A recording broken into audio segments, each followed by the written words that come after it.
খেলে অপরাধ, আর বিদেশের মানুষ খেলে সেটা অপরাধ নয়, কামাচ্ছে। ভারতবর্ষ থেকে টপ 10 এক্সপোর্টার যদি দেখেন সবকটাই নন মুসলিম। উত্তরপ্রদেশের সব থেকে বড় এক্সপোর্টার যিনি আল কাবির সম্ভবত, সে নন মুসলিম এবং ব্রাহ্মণ সমাজের মানুষ। আর এখানে এই গোহত্যা নিয়ে, গরু জবাইকে নিয়ে, গরু বলিকে দেওয়া নিয়ে হিন্দু মুসলমানের মধ্যে একটা বিভ্রান্ত তৈরি করার চেষ্টা করা হচ্ছে, সম্প্রীতিকে বিনষ্ট করার চেষ্টা করা হচ্ছে। পশ্চিমবাংলার মুসলিম সমাজের একটা হেভি অংশের মানুষ এবারে তারা ডিসাইড করে নিয়েছে গরুকে তারা জবাই করবেই না। 14 বছরের ঊর্ধ্বে নিচের কোনো প্রশ্নই আসছে না। তাদের যে ডিসিশন নিয়েছে সেটারও আমি বিরোধিতা করবো না। একেবারে পেট্রোল ডিজেলের দাম এটা নিয়ে একেবারে চতুর্থবার বাড়তে বাড়তে একবার দুবার তিনবার চতুর্থবার বেড়েই গেল, বেড়ে 13 টাকা 59 পয়সায় এসে দাঁড়িয়েছে। কেন শুভেন্দু বাবুকে প্রশ্ন করেন না? এটা শুভেন্দু বাবুকে প্রশ্ন করা দরকার। এই প্রশ্ন না করতে পারেন ওই জন্য মাদ্রাসায় বন্দে মাতরম বাধ্যতামূলক, এই প্রশ্ন না করতে পারেন রাস্তায় নামাজ পড়া যাবে না, এই প্রশ্ন না করতে পারেন গরুর রে, এই বলে পুরো আপনাকে আমাকে ভুল দিয়েছে। প্রশ্ন করাতে হবে, শুভেন্দু বাবুকে জবাব দিতে হবে। এখান থেকে আমি প্রশ্ন করছি, শুভেন্দু বাবুকে জবাব দিতে হবে। আপনি বলেছিলেন যে আমাদেরকে ক্ষমতায় নিয়ে আসুন, অর্থাৎ বলেছিলেন তিনি বিজেপিকে ক্ষমতায় নিয়ে আসলে, ওনাদেরকে ক্ষমতায় আনলে দিল্লি উত্তরপ্রদেশের মতো পেট্রোলের দাম হবে। আজকে কেন হয়নি? এই প্রশ্নগুলো করতে হবে। আমি প্রশ্ন করছি, অন্যদেরও বলবো প্রশ্ন করুন শুভেন্দু বাবুকে। কেউ প্রশ্নের ঊর্ধ্বে নয়। দেশের আইন বিচার আদালত আছে, যেমন দেশের গণতন্ত্র আছে, সংবিধান আছে। হ্যাঁ, প্রশ্নের শালীনতা বজায় রেখে করতে হবে। এই প্রশ্ন না করতে পারে আপনাকে আমাকে অন্যদিকে মাইন্ডকে ডাইভার্ট করে রেখে দিয়েছে। বাড়তেই থাকলে মানুষ কোন জায়গায় পৌঁছবে, মানে এই এর কোনো সুরাহা মিলবে বলে মনে করছে? হিন্দু স্বাস্থ্যসাথীকে আয়ুষ্মান ভারতে কনভার্ট করা এবং লক্ষ্মীর ভান্ডারকে অন্নপূর্ণা যোজনায় কনভার্ট করার কাজ শুরু করা। আগামীকাল বিকেলে নবান্ন থেকে আমি এবং সংশ্লিষ্ট দপ্তরের মাননীয় মন্ত্রী, সিএস, এফএস এবং অন্য আধিকারিকদের উপস্থিতিতে অগ্নিমিত্রা পাল এবং আমি একটি ফর্ম পাবলিশ করব, যেই ফর্ম অন্নপূর্ণা যোজনায় ফিল আপ করতে হবে। এবং আমরা কালকেই বিস্তারিত বলবো, কারণ এনরোলমেন্ট যখন যত তাড়াতাড়ি করবেন তত বেনিফিট আমরা দিতে পারবো। আমাদের অন্নপূর্ণা যোজনার প্রক্রিয়াটা শুরু হয়ে যাবে কাল থেকে। যেমন যেমন ফর্ম ফিল আপ হবে তেমন তেমন 3000 টাকা ট্রান্সফারও শুরু হয়ে যাবে। আর যতক্ষণ না 3000 টাকা ট্রান্সফার হচ্ছে, স্বাস্থ্যসাথী যেমন কন্টিনিউ রাখা হয়েছে আয়ুষ্মান ভারত কনভার্ট না হওয়া পর্যন্ত, এখানে আপনার লক্ষ্মী ভান্ডারকেও কন্টিনিউ করা হবে।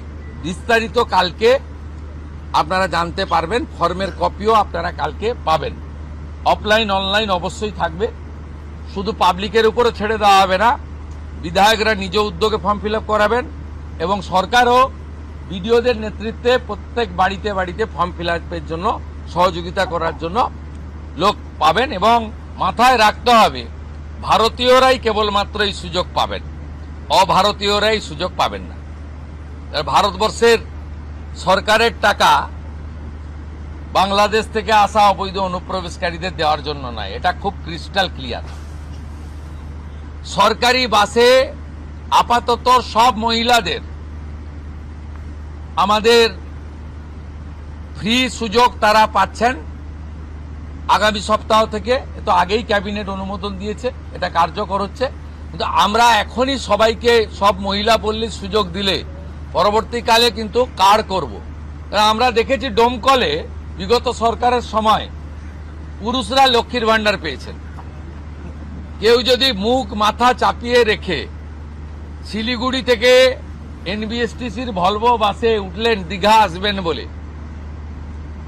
তিনি যদি বোরখা পরে চলে আসেন, তাহলে তাকে পুরুষ না মহিলা দেখার কোনো মেকানিজম বাসের ড্রাইভার কন্ট্রাক্টরের নেই। আপাতত চালু করলেও পরে আমরা মহিলাদের জন্য আলাদা ফ্রি কার্ড করে দেওয়ার ব্যবস্থা করব। আমরা প্রাথমিকভাবে আলোচনা করেছি এবং এটা আমরা কার্যকর করতে চলেছি। আমাদের মা ক্যান্টিন রয়েছে, সেই ক্যান্টিনগুলোতে 367টা, তাই তো অ্যাপ্রক্স 400-র কাছাকাছি সংখ্যা আপাতত এই থাকছে। সেখানে আমরা 2 দিন করে মাছ খাওয়াবো, সপ্তাহে 2 দিন করে মাছ খাওয়াবো, 5 টাকাতেই খাওয়াবো। এই কাজগুলো আমরা করছি। বাকি অন্যান্য বিষয়গুলো আছে হবে। আমরা কয়েকটা প্রোগ্রাম পেয়েছি, সেটা হলো আগামী 30 তারিখে কেন্দ্রীয় আরবান এবং পাওয়ার মিনিস্টার আসছেন, অগ্নিমিত্রা পাল মহোদয়, তার প্রোগ্রাম পুরো অ্যাসিস্ট করছেন। আমিও একটা সময় নিশ্চয়ই কাটসি মিট করব। 4 তারিখে শিপিং মিনিস্টার আসছেন, শিপিং রিলেটেড মিটিং হবে। 6 তারিখে মাননীয় রেলমন্ত্রী আসছেন। আর 8 তারিখে দিল্লিতে স্বাস্থ্য দপ্তরের সঙ্গে পশ্চিমবঙ্গ সরকার আয়ুষ্মান ভারতের এগ্রিমেন্ট করবেন। এই প্রোগ্রামগুলো আপনাদের মাধ্যমে আমরা জানাতে চাই। আমাদের সরকার, আপনাদের সরকার আগামী সপ্তাহ থেকে মুখ্যমন্ত্রীকে বলা বন্ধ হয়ে যাচ্ছে, তার জায়গায় আমরা নাম দিচ্ছি আপনার সরকারকে বলুন। আর পুরনো যে নাম্বার ছিল ও নাম্বারেরও বদল আসছে। এই সংক্রান্ত বিস্তারিত যেদিন আমরা লঞ্চ করব সেই দিন আপনাদেরকে নাম্বার জানাবো। নামটা আমি আজকেই জানিয়ে দিলাম, আপনার সরকারকে বলুন। মাননীয় রাজ্যসভার সাংসদ শ্রমিক ভট্টাচার্য মহোদয়কে নাম ঠিক করার জন্য সরকার পরামর্শ চেয়েছিল, তিনি এই নামটা ঠিক করেছেন। মুখ্যমন্ত্রী হিসেবে আমি সেই নামটা গ্রহণ করেছি। आज से देखा जा रहा है बहुत सारे लोग जो है हाथीपुर बॉर्डर, बहुत सारे बॉर्डर पे जमा हो रहे हैं, वो बॉर्डर क्रॉस करना चाह रहे हैं। क्या ये जो ऑर्डर आपने किया था, स्टेट गवर्नमेंट ने किया था, होल्डिंग सेंटर हर एक डिस्ट्रिक्ट में होना चाहिए, उसके बाद डर के मारे जो है लोग बॉर्डर क्रॉस करना चाह रहे ये हैं। एग्जिस्टिंग फॉरेनर्स एक्ट है, कोई नया कानून नहीं है। और ये लोग चला जाना चाहिए।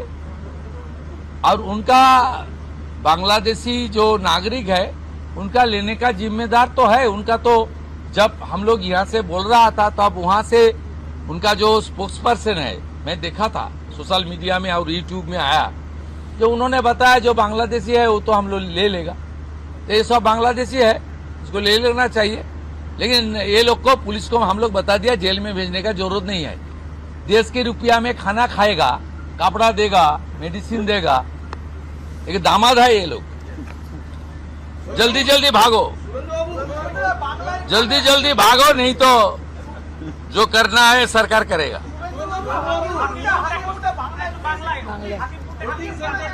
না না, আমি হাকিমপুর সম্পর্কে জানি না, আমি মিডিয়াতে দেখছিলাম। কিন্তু এটা নতুন কিছু নয়, প্রেজেন্ট অ্যাক্টই রয়েছে। এবং আমরা বলে দিয়েছি যে বাংলাদেশের অবৈধ অনুপ্রবেশকারী তাদেরকে কোর্টে পাঠানোর কোনো দরকার নেই, আইনে নেই। সরাসরি পুলিশ নেবে এবং বিএসএফ এর হাতে হ্যান্ডওভার করবে। বিএসএফ এর যা ভারত সরকার বাংলাদেশ সরকারের সঙ্গে আছে এগ্রিমেন্ট, ওতে বাংলাদেশি প্রুফ করে হ্যান্ডওভার করে দেবে। আমাদের জেলে 3 মাস 6 মাস 2 বছর রেখে আপনার চাল, আপনার ডাল, আপনার তেল, আপনার মাছ, আপনার ডিম, আপনার কাপড়, আপনার মেডিসিন ওদেরকে দেব কেন? এটা তো ভারতীয়দেরই ক্ষতি হচ্ছে, আমাদের রাজ্যেরই ক্ষতি হচ্ছে। সেই জন্য আইনটা এতদিন ছিল ভোট ব্যাংকের স্বার্থে কেউ বা কারা ব্যবহার করেনি। আমরা ভোট ব্যাংকের বাইরে গিয়ে দেশের স্বার্থে, রাজ্যের স্বার্থে এই আইন কার্যকর করছি।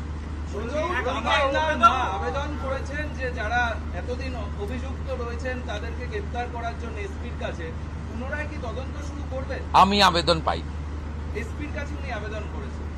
এসপি নিশ্চয়ই ডিজিকে পাঠাবেন, ডিজি আমার সঙ্গে পরামর্শ করবেন। আমি হোম মিনিস্টার হিসেবে নিশ্চয়ই, আমার তো আইনের শাসন প্রতিষ্ঠা করার জন্যই আমাকে আপনারা মুখ্যমন্ত্রী করেছেন। তা আইনের শাসনে তামান্নাও আইনের শাসন পাবেন। আমরা তো বলেছি শাসকের আইন চলবে না, আইনের শাসন চলবে। আমরা তো বলেছি স্কুল, কলেজ, মন্দিরের 1 কিলোমিটারের মধ্যে মদের দোকান লাইসেন্স দেওয়া যাবে না। এ সরকার অন্যভাবে চলবে, চিন্তার কোনো কারণ নেই। আমার সঙ্গে ভারত সরকারের মন্ত্রী জিতেন্দ্র সিং এর একটা মিটিং আছে 3:30টার সময়। এখন 2:30 বাজতে যায়, 1 ঘন্টা লাগবে যেতে। প্লিজ,